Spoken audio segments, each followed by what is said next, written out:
Hi, this is Spook, I'm Sly. and we're from the Jump Off Point. If you don't know who that is, we do have some podcasts on Podbean where we conduct movie reviews. Though today we are looking at Star Trek Discovery of the Orville. So, we've just watched a pilot to Star Trek Discovery, the first 41 minutes. We're going to talk about this for a little bit, then we're going to watch part two, and we're going to come back and see how that panned out. So, first 41 minutes, and just to warn people, we did actually watch the pilot to the Orville before this. We were trying to prepare ourselves for the worst. We did not prepare hard enough. So, anyway, what did you expect? What did you think of the first 41 minutes of Star Trek Discovery? I thought it was a clone of the Orville. If you haven't seen the Orville, I suggest you watch it. It's one of TV's greatest moments. This is all over the shop for a Star Trek intro. It's nothing what I'd consider recognisable of all the years that I've watched Star Trek. I don't feel like I'm watching a Star Trek TV show. No, tonally, it is so far removed from it. Even the more inferior Star Trek shows like Voyager and Enterprise still felt like Star Trek. This feels like it probably feels like it belongs in the, as you call it, the JJ Trek universe. Yeah, what a universe that is too. Yeah, look, I entirely agree. It's if you're going to set it inside of the scope of the original TV series, and this, as I understand, is set 10 years before the original series, and you're referencing things from that show, then you've got to make it fit. I think when they said let's set it 10 years before the original series, they probably thought, no, 10 years before we knew anything about the original series, let's set it back in Twilight Zone period and just do something totally bizarre and desynchronous, and it feels like actually it belongs in the last Starfighter universe. The way it looks like with all these chrome ships, all this sepia tone, all these weird bizarre angles, and I'm waiting for some continuity in the storyline. I'm waiting for some evolution. I know there's been a little bit of character development. It's been extremely forced. Of the characters, I think they've shown about 400 characters on the bridge of the Discovery. Oh, the other one. Was that it I Discovery or the ship? No, it's the Orville. I mean, the only one that I find completely memorable, just thinking about it now, is Captain Chicken Legs. Yeah. Who just wants to run from the heat of battle every time he gets all too much like hard work. Well, he's obviously descended from the knights in Monty Python Holy Grail. Run away! Run away! I think that's been his solution to 3 different situations. He must have been a ripper at Starfleet Academy. You keep answering run away on the test. How did you handle the Kobayashi Maru? Run away! Where's he gone? Soniqua, I don't know if I pronounce it, Soniqua Martin Green. Actually, she's got charisma, she's got good presence, but her character is batshit insane. Yeah, and there's a situation where they've encountered the Klingons, or about to encounter the Klingons, and her character, Michael Burnham, who's the first officer on the ship, her solution is we need to show aggression to the Klingons because they will respect that. And the captain doesn't agree, and so Michael Burnham's response is to neck pinch her unconscious, then to go onto the bridge and to initiate the attack. And then about 3 seconds later, the captain appears on the bridge. So Michael Burnham's obviously not very good at a neck pinch. No, she should have come out and said, that's why I had the guy put extra starch in my collar this week. Yes, that's a great one. And Michelle Yeoh was Captain Philip or Georgia. I don't know who named these characters. She was also just she's a good actress, but again, I don't like characters like this who play the mentor to the point that, hey, look, we're in a situation, but I'm not going to show any urgency because it's a chance for me to teach you a lesson. It's a chance for me to educate you about how to handle things.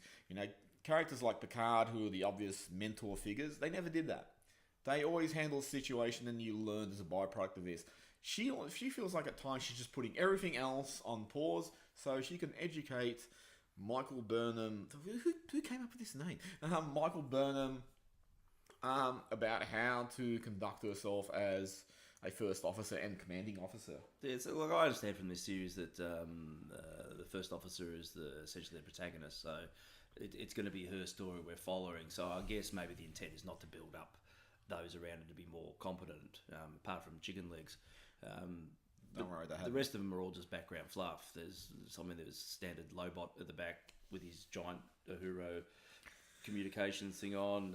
Just on that, I mean, what do you think of the actual look of the ship, the bridge and all that, and the touchscreen technology? And as I was saying to you before, I really don't fathom how you make everything look more modern than anything in any Star Trek show, and then bridge it to say in 10 years' time, miniskirts are up around people's necks and everything's going to look like giant plastic panels.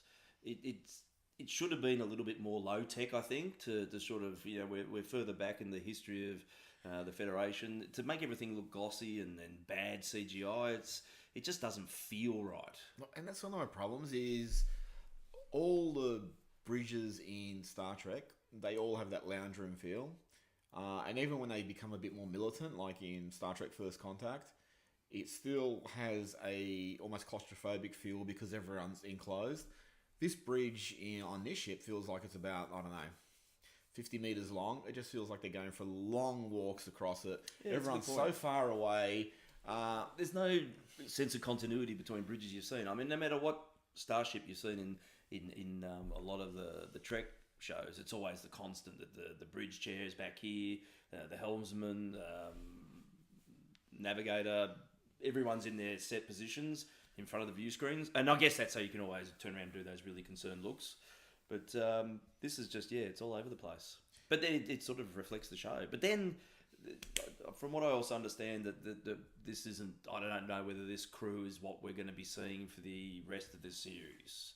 I know there's a change coming up, but I'm one episode in, I'm not sure how that's going to be achieved. So, look, maybe this is But even if they change the crew, I mean, I don't think you can actually change the chemistry and the infrastructure of the way that crew is going to be portrayed, because obviously this is the template for what the bridge looks like now. It's not going to become a living room in 2 episodes' time. Well, it'd be amazing if it did. To me, what really sums this show up are those god-awful Klingons. How bad.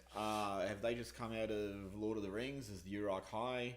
As you said before, they're just overly done. And the thing that actually annoys me about this, if you look at Star Trek and you said, okay, how are we going to reboot this for today's audience? And the thing I think you'd say is, okay, let's put some friction in the crew. Idyllically, in Star Trek, the crews are always very familial. They always get along so well. So I think, okay, let's create some friction there. Let's create some friction with the way the crew operates. Let's have some, tension in decisions. And that's where I think you'd go with it. I don't know why someone's decided to reboot the Klingons, because they were probably the one great constant of the Star Trek universe.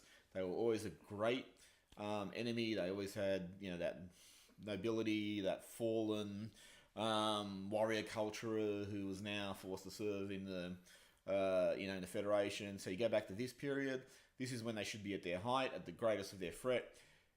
You probably could have just expanded on them as we're seeing them. Why you need to reboot them is these overly done up orcs is beyond me. Yeah, it's a strange call. They're all just standing around in a big giant room, Which looks like this. And you're actually bored reading the subtitles. You want them to be a little bit more motivated or come across as a little bit more intense. They're just monotone, and they look monotone. I mean, they're all just wearing dresses. They're sprouting something that's not interesting. It's a bad introduction to them. And the thing is, you've had lots and lots of decades of establishing Klingons. and one of the great things Star Trek did well, stupid sentence, but one of the things they did really well was Star Trek The Motion Picture, which is a pretty ordinary film. But the opening shot is the Klingons in their battle cruisers approaching the Vija cloud, whatever it is. And it's got the music, it's got the ships advancing. It's got that music, which is a great march. Before you even see anything, it's like the Jaws music. It has that really great sort of, this is the Imperial March of these people. We cut to the bridge, and we see these Klingons made up. They look, this is when they were first soft rebooted and given that prosthetics on the head and the lobster makeup. on the head. Yep, and the armor that they start wearing, and there's very little dialogue because just from seeing them approach this cloud and then the captain going, "Yeah, come on, let's load the missiles and all that." That's all we need to know. They're militant, they're aggressive. Their solution is let's blow the shit out of whatever comes our way. Why we need all this backstage politicking and the bureaucracy of how the Klingons operate and the albino Klingon who is suffering reverse racism in his culture. I don't know why we needed to go that deep into the minutiae of everyday Klingon government. Yeah, look, I can only say it. I'm not justifying anything here. My sense at this stage will be I'm justifying it. This is the first episode of a new series. It's obviously going to be looking at things a little bit differently. Then maybe we're seeing a cast of Klingon that we've not seen before, because we've only ever seen, and that was always my query with the Klingons in Trek, is you only see the warrior cast. The warrior cast isn't going out designing warp cores or weapons or doing farming or the mundane stuff. There has to be casts of Klingons, but we only ever see the warrior one. So I'm assuming that these may be like a ruling class or a religious caste or something. I guess we'll find out in the next episode. I bet we don't. I mean, yeah, look, that'd be my take on it. I don't know. As you said, it's early days. Okay, so before we throw episode 2 on, any last observations? Look, as I said, the show is called Star Trek Discovery. The ship that they're on at the moment is not called the Discovery. The protagonist obviously makes her way some point onto the Discovery. I seriously doubt half these other people are coming with him. I hope Chicken Legs comes with him. He's going to be good for a laugh moving forward. Moving back more in his case. But at this stage, it's not looking great. But it's episode number 1. Episode number 1 generally doesn't always look great. Yeah, it doesn't always look great. My concern is, I mean, you go back to the Encounter at Farpoint, which was back in 87, so that's 20 years. Which was terrible. And it is a pretty terrible episode, but... Come now.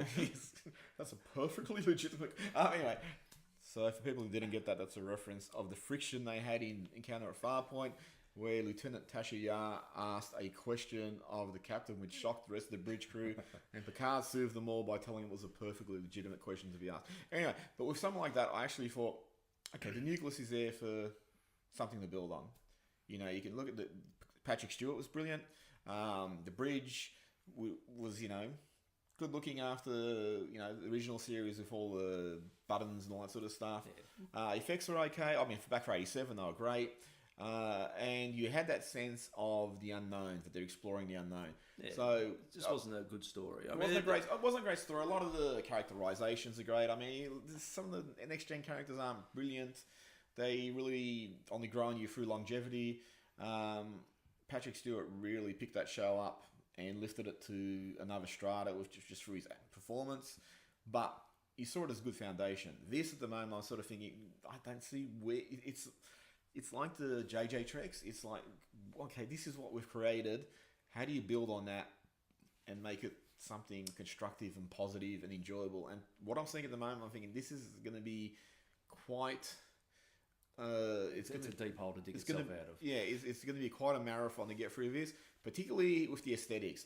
The angles, like every scene comes in at an angle and then it reorients. Space angles. Yeah. Because you're floating in space.